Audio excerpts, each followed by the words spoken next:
अस्सलाम वालेकुम दोस्तों। आजकल कराची का मौसम आपको पता होगा कि ठंड बहुत ज़्यादा बढ़ गई है, तो अपनी सेहत का ख़ास ख्याल रखें। और जो है वो कराची की सूरत हाल ये बन रही है कि पानी बहुत आधा कराची में पानी का मसला हो रहा है और 4-4 दिन 6-6 दिन पानी नहीं आ रहा है, फिर आ रहा है एक दिन के लिए, फिर 2 दिन के लिए आता है, फिर चला जाता है पानी। इसके अलावा जो है वो चिकनगुनिया का बड़ा इशू है, मुझे भी हो गया है और 2.5 महीने हो गए, इसके बावजूद मुझे पाँव में दर्द है, हाथ में दर्द है। और मैंने 1.5 महीना 2 महीना जो है वो दर्द की गोली खाई है, लेकिन फिर मैंने कहा कि यार इतना ज़्यादा भी नुकसानदेह होती है, इसलिए मैं अभी जो हफ्ते में 4 दिन बाद खाता हूँ, हफ्ते बाद खा रहा हूँ। लेकिन ये जो है पेन अपनी जगह पे ही खड़ा हुआ है, कहीं पे इसमें कोई चेंजेस नहीं आ रही है, कोई इम्प्रूवमेंट नहीं आ रही है। पता नहीं किस तरह की बीमारी को समझ से बाहर है। अजीब अजीब सी बीमारी आ रही है कराची में, अजीब अजीब सी बीमारियाँ जिसका कभी सोचा भी नहीं था हमने ज़िंदगी में कि इस तरह की बीमारियों का सामना करना पड़ेगा। दूसरी तरफ पॉल्यूशन, इतना पॉल्यूशन है, आपकी सोच है, यानी कि आप खुद सब समझ सकते हैं पॉल्यूशन, और आप शायद महसूस भी नहीं कर रहे होंगे पॉल्यूशन इतना है कि लोग बाहर से यहाँ आते हैं तो उनको पता चलता है कि पॉल्यूशन इतना ज़्यादा है। उनको सांस में प्रॉब्लम होती है, उनको जो है चलने फिरने में प्रॉब्लम होती है, शॉपिंग करने जाने में प्रॉब्लम होती है।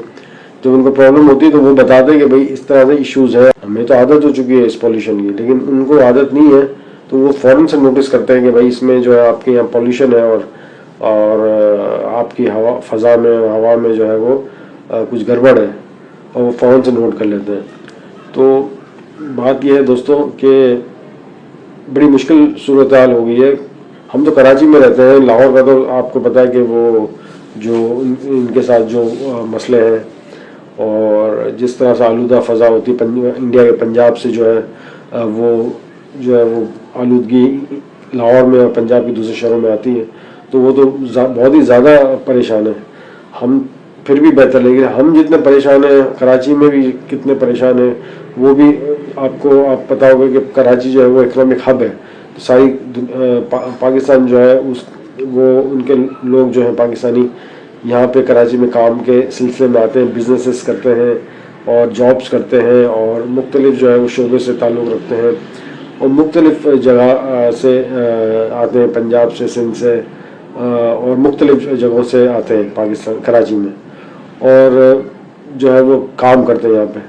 और जो है यहाँ पे कराची में जो हमें फैसिलिटीज़ प्रोवाइड होनी चाहिए थी वो फैसिलिटीज़ तो है नहीं, खैर, लेकिन मसले मसाइल बहुत ज़्यादा हैं।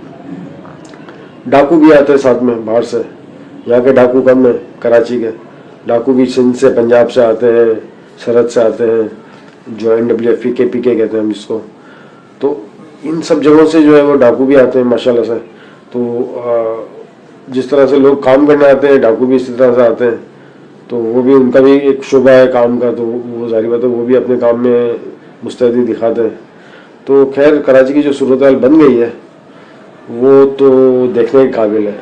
इसके अलावा जो है वो मुल्क के इंटरेस्ट रेट को जो गिराया है इन्होंने, जो मुल्क में इंटरेस्ट रेट जो गिराया है इन्होंने, और दूसरी जॉब्स क्रिएट नहीं हुई है, यानी 2 पैसे जिनके पास थे वो भी जो है अब थोड़ा बहुत आ जाता था, उनको सपोर्ट हो जाती थी बैंकों से या नेशनल सेविंग सेंटर से, वो भी बुरी तरह से फंस गए और जॉब्स तो क्रिएट हो नहीं रही हैं, लेकिन जो है वो ये इंटरेस्ट रेट को गिराया हुआ खास, और उन्होंने जो है वो सीनियर सिटीजन्स को भी नहीं छोड़ा है, बहबूद में भी रेट्स को गिराया है, जो कि एक गलत बात है।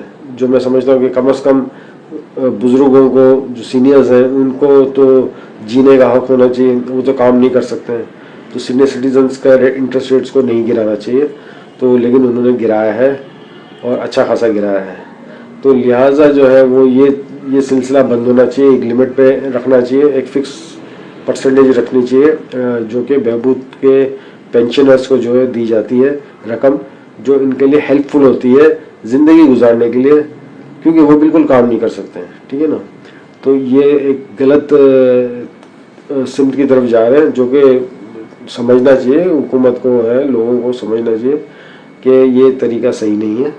और इंटरेस्ट रेट गिराए और ओवरऑल गिराए आप समझते हैं, लेकिन सीनियर्स के लिए नहीं गिराना चाहिए, और इससे इम्पेक्ट हो रहा है इनकी लोगों की लाइफ पे, बुज़ुर्गों की लाइफ में, कि हम क्या मारना चाहते हैं बुज़ुर्गों को, ہم چاہتے ہیں کہ 60 ایئر سے اوپر سارے مر جائیں, ان کو زندگی گزارنے کا کوئی وہ تو ہو کہ سیلانی میں لائن لگا کے کھڑے ہو جائیں سارے.